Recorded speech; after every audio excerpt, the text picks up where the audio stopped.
폴란드 최전방을 뒤흔든 거대한 굉음은 새벽 공기를 찢어내듯 울려 퍼졌다. 전장과도 같은 전방 기계화 사단의 한복판에 드디어 한국에서 온 K2 전차가 모습을 드러낸 순간이었다. 먼지와 눈발이 섞여 흩날리는 그 속에서 검은 실루엣을 드러내며 전진하는 K2는 마치 폴란드 병사들에게 전장을 장악할 새로운 왕이 도착했음을 선언하는 듯했다. 단순한 전력 보강이 아니라 전쟁의 판을 뒤엎을 무기가 온 셈이었다. 폴란드 국방장관이 직접 전차단을 찾아와 이를 확인한 이유도 바로 그 때문이었다. 한국과 체결한 1차 계약분 180대가 단 3년 만에 모두 인도되었다는 사실은 유럽 군사 관계자들조차 상상하지 못한 일이었다. 그는 이 속도를 두고 전 세계 어디에서도 본 적 없는 미친 납기라고 표현하며 경탄을 감추지 못했다. 전차가 줄지어 부대에 편입되자 폴란드 기갑병들은 믿기지 않는 듯 새 전차를 손으로 쓰다듬으며 인증사진을 잇따라 올렸다. 그들에게 K2는 단순한 무기 이상의 의미를 갖는다. 러시아와 맞선 최전방에서 생존을 좌우할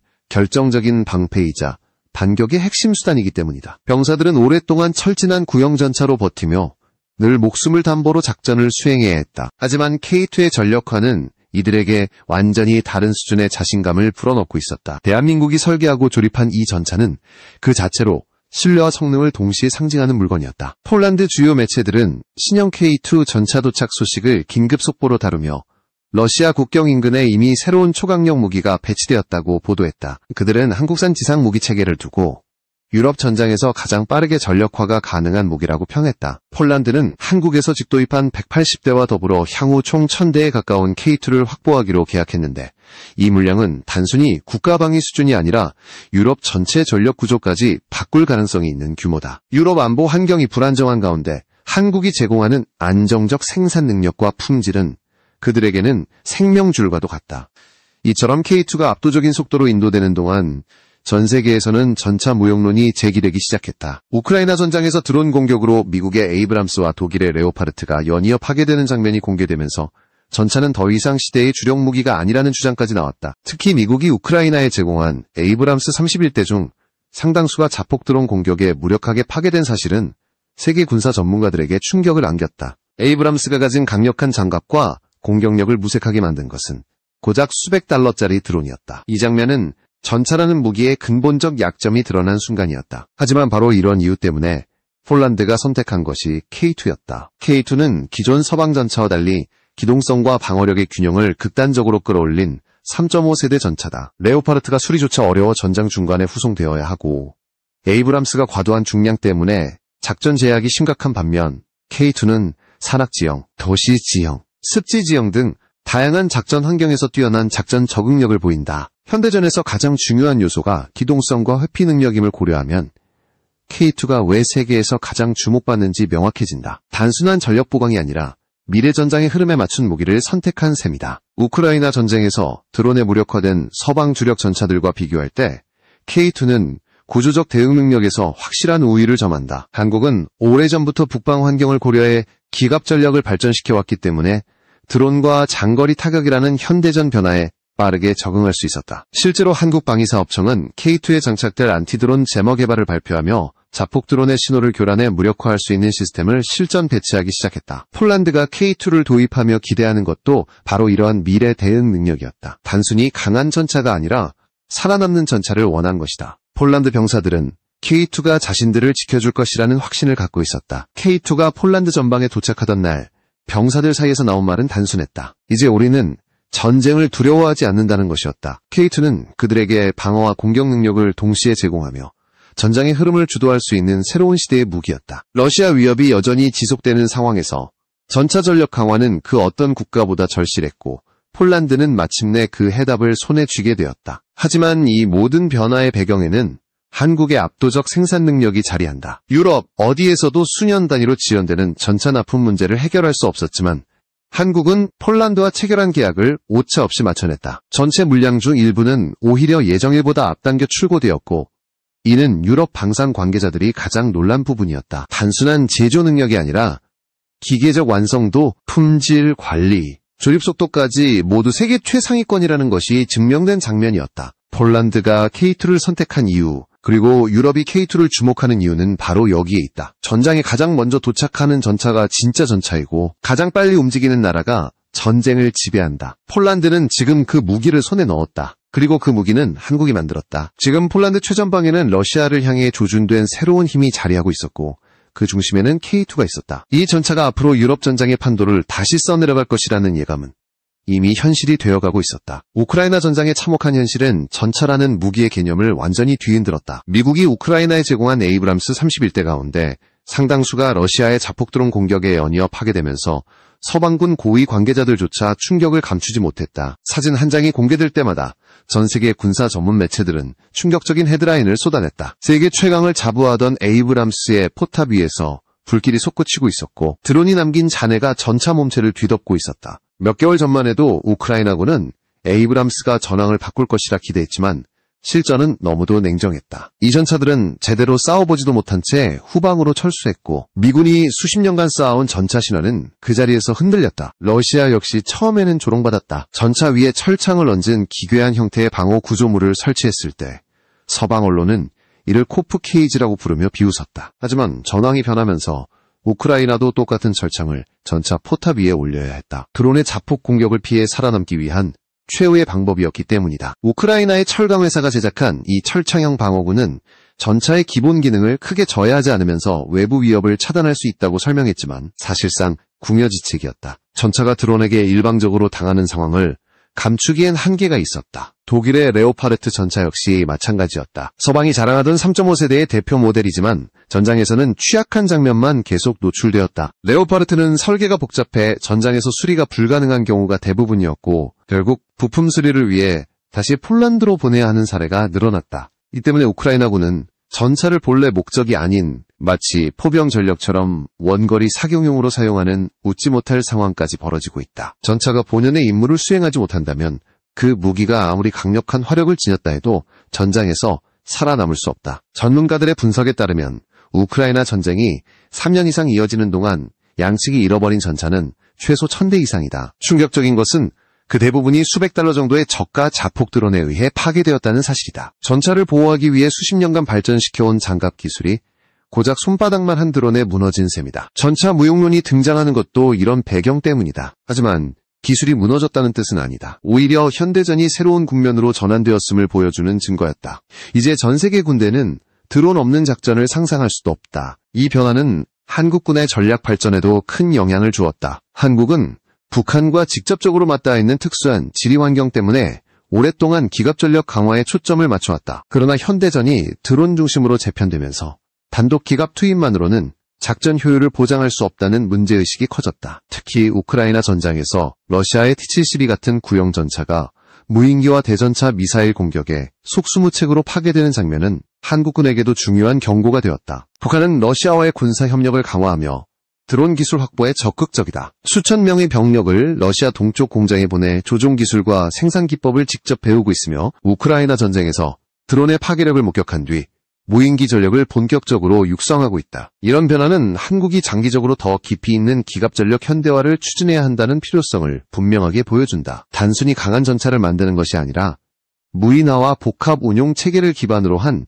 기갑전력을 구축해야 한다는 목소리가 높아진 것이다. 한국군이 현재 연구 중인 방향은 명확하다. 기존 전차와 장갑차를 단독으로 운용하는 것이 아닌 무인 전투 차량, 장애물 개척 로봇, 감시 정찰 드론과 연계해 하나의 전장 네트워크로 움직이는 복합 체계를 만드는 것이다. 전차가 시야에서 놓치는 지역을 드론이 파악하고 드론이 탐지한 위협을 전차가 즉각적으로 대응하는 구조다.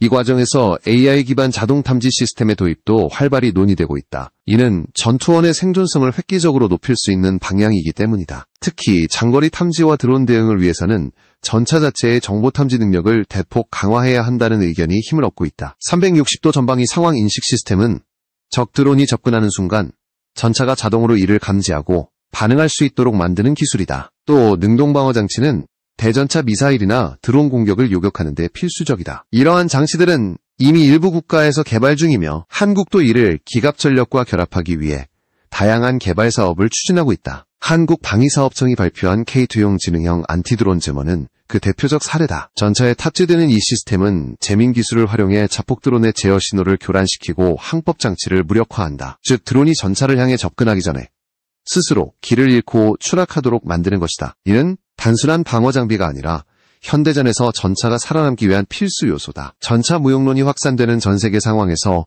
한국이 이 문제를 해결하기 위해 가장 빠르게 움직이고 있다는 점은 눈여겨볼 대목이다. 결국 K2 전차와 같은 한국산 기갑 전력이 유럽에서 높은 평가를 받는 이유는 단순한 화력이나 장갑 때문이 아니다. 바로 이 시대에 필요한 무기체계를 적용할 수 있는 유연성과 확장성을 모두 갖추고 있기 때문이다. 폴란드는 이러한 점을 누구보다 먼저 알아보았고 그래서 K2를 선택했다. 드론으로 전차가 파괴되는 시대에 필요한 전차는 단순히 강한 전차가 아니라 살아남는 전차다. 그리고 그 해답에 가장 근접한 나라가 한국이라는 사실을 유럽은 점점 더 실감하고 있었다. 한국군이 미래 전장을 대비하기 위해 집중하고 있는 핵심은 단순한 전차 성능 향상이 아니다. 변화한 전쟁 양상에 대응할 수 있는 완전한 체계 구축이다. 대한민국의 지리적 현실은 독특하다. 휴전선을 사이에 둔 북한과의 직접적 대치 상황, 좁은 작전 공간, 그리고 복잡한 산악 지형까지 한국군의 기갑 전력은 언제나 압도적인 기동성과 즉각적인 대응 능력을 필요로 해왔다. 이런 환경에서 전차를 단독으로 운용하는 개념은 이미 오래전에 한계에 부딪혔다. 현대전이 드론과 정밀 유도 무기 중심으로 재편되면서 전차의 생존성은 단순 장갑이 아니라 정보와 연계된 방어체계에 달려있게 되었다. 우크라이나 전쟁은 그 강력한 메시지를 전 세계로 던졌다. 러시아의 T-72 전차가 단독작전에 투입되었다가 대전차 미사일과 드론 공격으로 연이어 파괴되는 장면은 앞으로의 전쟁을 규정짓는 대표적 사례가 되었다. 심지어 드론 공격을 확보하지 못한 전차 부대는 전진하는 것조차 위험해졌다. 이로 인해 세계 군사 전문가는 기갑 전력이 본래의 임무를 수행하기 위해서는 반드시 드론과 통합된 복합작전이 필요하다고 강조하고 있다. 최전선에서 살아남으려면 전차가 시야에서 놓치는 사각지대를 채우고 공중 위협을 사전에 포착할 정찰 드론이 필수적이라는 것이다. 북한은 이런 흐름을 누구보다 빠르게 받아들였다. 러시아와의 군사 협력을 확대하면서 드론 생산과 조종 기술을 습득하기 위해 병력을 러시아 동쪽의 군수공장에 파견했다. 수백 명도 아닌 수천 명 단위였다. 우크라이나 전장에서 드론이 전투의 향방을 바꾸는 장면을 직접 목격한 북한은 곧바로 이 기술 강화에 집중했다. 정찰형, 자폭형, 군집형 드론까지 다방면으로 개발을 시도하고 있는 것으로 파악되며 이는 한반도 안보에도 중대한 변수로 떠오르고 있다. 이제 한국 역시 기갑 전력 강화만이 아닌 정찰, 파격, 방어까지 아우르는 통합작전을 강화해야 하는 시점에 접어든 것이다. 한국이 현재 연구하고 있는 미래형 기갑 전력의 핵심은 바로 이 통합체계에 있다. 기존의 유인전차와 장갑차뿐 아니라 무인전투 차량, 장애물 제거, 로봇, 드론과의 연합작전 체계를 구축하려는 시도다. 드론이 먼저 정찰해 적 위치를 파악하고 전차는 위협이 드러난 순간 즉각 화력을 투사하며 무인 차량이 위험 지역을 탐색하는 식의 복합 구조가 전장의 기본 모델로 자리 잡을 전망이다. 이러한 운용 개념은 단순히 전차를 보호하는 수준을 넘어 작전 효율을 극대화하는 방향으로 이어질 수 있다. 정찰과 공격이 동시에 이루어지는 효율적 전투 구조가 가능해지는 것이다. 대한민국이 개발 중인 360도 전방위 전장 상황 인식 시스템은 이러한 복합체계의 중심이 될 기술이다. 이 시스템은 전차 주변에서 발생하는 모든 신호를 탐지하며 적 드론이 전차 상공으로 접근하는 순간 자동으로 경고를 활성화한다. 전차 승무원은 과거처럼 좁은 포탑 내부에서 육안으로 위협을 탐지할 필요가 없어지고 시스템 자체가 위협 신호를 분석한 뒤 대응 방식을 제안하거나 자동 대응을 수행할 수 있게 된다. 이 기술은 전차의 생존 가능성을 획기적으로 높여 전차 무용론을 반박하는 핵심 요소로 떠오르고 있다. 응동방어체계 역시 빠질 수 없다. 대전차 미사일이나 드론이 전차를 향해 날아오면 전차 외부에 장착된 레이더가 이를 포착하고 요격탄을 발사해 공중에서 파괴하는 방식이다. 이미 이스라엘과 몇몇 국가에서 제한적으로 운용하고 있으며 한국도 이 장치를 자국 전차에 적용하기 위한 연구를 본격적으로 진행하고 있다. K2와 향후 개발될 K3에 능동 방어 체계를 적용할 경우 전차 생존력은 지금과는 비교할 수 없을 만큼 향상될 것으로 예상된다. 전차가 스스로 살아남는 능력이 강화되는 것이다. 방위사업청이 발표한 K2용 안티드론 제머는 이미 실전 적용 단계로 들어서고 있다. 이 장치는 드론의 조종 신호를 탐지하여 이를 교란하는 방식으로 적 드론을 무력화한다. 특히 드론이 수직 낙하하며 자폭하는 방식의 공격을 대비할 수 있도록 설계되어 기존 방어체계로 대응하기 힘든 고속 접근 공격에도 대처할 수 있다. 전차의 상부 장갑은 상대적으로 취약한 편인데 이 장치는 그 약점을 보완하는 역할까지 수행한다. 이는 단순히 새로운 장비가 아니라 한국군이 미래형 전차 운용 개념을 실질적으로 구현하고 있음을 보여주는 증거다. 이렇듯 한국군은 전통적인 기갑 전력의 틀에서 벗어나 미래전의 형태에 맞춘 통합전투 체계를 적극적으로 구축하고 있다. 한국이 추진하는 AI 기반 감시 체계와 드론 연계 작전, 능동 방어 체계의 조합은 세계적으로도 선도적인 시도이며 그 결과는 전차 기술의 새로운 기준이 될 가능성이 높다. 폴란드가 K2 전차를 선택한 이유는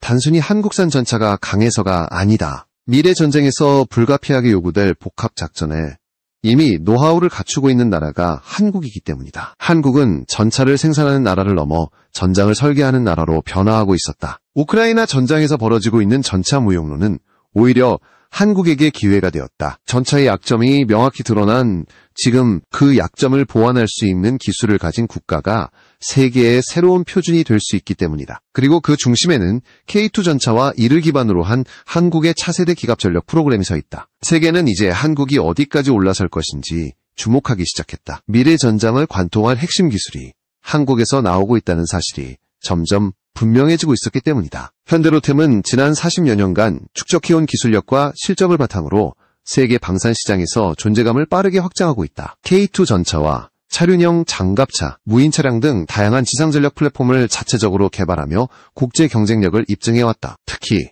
독일과 같은 방산 선진국을 제치고 터키에 K2 기술을 수출한 사례는 한국 방산 기술의 성장 속도를 상징적으로 보여준다. 기술 이전뿐 아니라 실전형 완성품 전차를 해외 시장에 공급하는 최초의 성공 사례 역시 현대로템이 만들어냈다.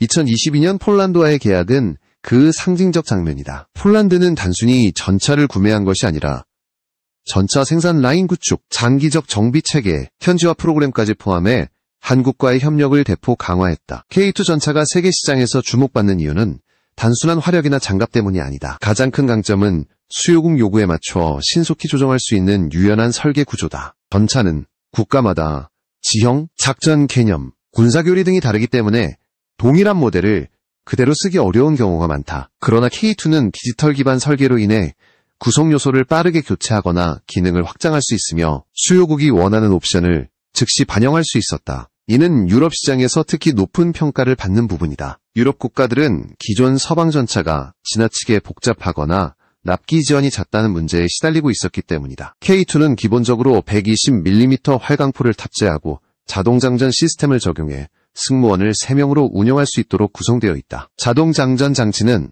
전차 내부 공간 효율을 극대화할 뿐 아니라 사격 속도를 일정하게 유지할 수 있도록 해 전투 상황에서 명확한 우위를 제공한다. 여기에 지형 적응력까지 대폭 강화된 유기압 현수 장치가 장착되어 산악지형이나 진흙지대에서도 안정적인 사격이 가능하다. 실제로 폴란드 훈련장에서 K2가 보여준 높은 명중률과 기동 능력은 현지군 관계자를 놀라게 했다는 평가가 이어지고 있다. 또한 K2는 고도의 전자장비 통합 능력을 갖추고 있다. 피아, 식별장치, 목표 자동 추적 기능, 사격 통제 시스템 등 최신 기술이 탑재되어 있으며 소프트킬 전자전 장비와 향후 적용될 하드킬 요격 장치까지 연계해 복합방어 체계 구축이 가능하다. 이는 전차의 생존성을 좌우하는 핵심 요소로 드론과 대전차 미사일 위협이 급증한 현대전에서 반드시 필요한 능력이다. 이와 같은 확장성과 기술 통합 능력은 기존 서방 전차들과 비교했을 때 K2의 독보적 경쟁력으로 평가받고 있다. 현대로템은 폴란드 현지에 마련된 유럽 방산법인을 중심으로